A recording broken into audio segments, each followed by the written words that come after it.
There's a whole bunch of different ways you can hold title to the home when you buy it, and it depends on a lot of things. We're going to dip our toe into that in just 1 second. Hang tight.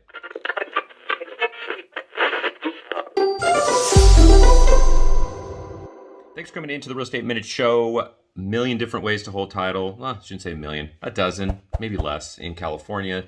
On the heels of last week's episode 107, I think it was, where I talked about taking the North Carolina real estate exam. You can go back and listen to that short episode and tell you why I'm doing that.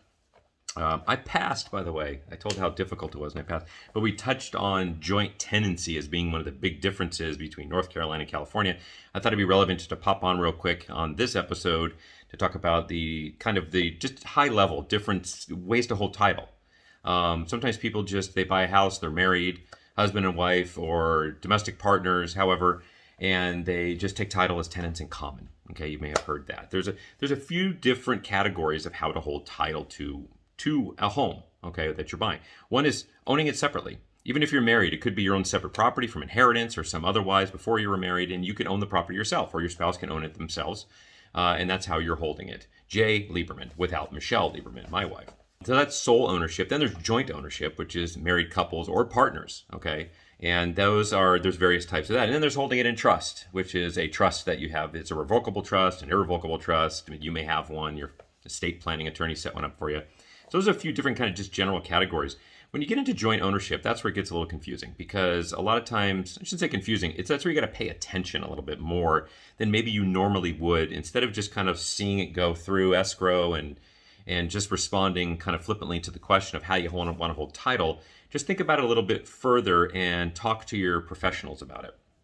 So you're going to get the question prior to close that's going to be something to the effect of vesting. You're going to hear that word. How do you want the title to vest? Which means, how do you want to hold title to the home? If you have a trust, it's going to be in your trust likely. If you're going to hold it individually, it'll be individually. If you're going to, and there's ways that has to be documented on the deed itself. So it'll be Jay Lieberman as his sole and separate property.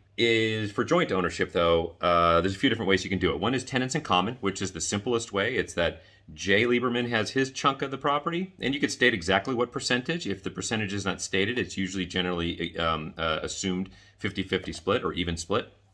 And Michelle Lieberman to 50% as tenants in common. That means that we can get rid of sell our half of the property whenever we want. Okay, it's totally alienable, they call it, and I could sell it and do whatever the hell I want with it. Makes it a little weird though, right? If you're married and all of a sudden your spouse just skips town and sells half the house to a guy named Barry who starts moving in, right?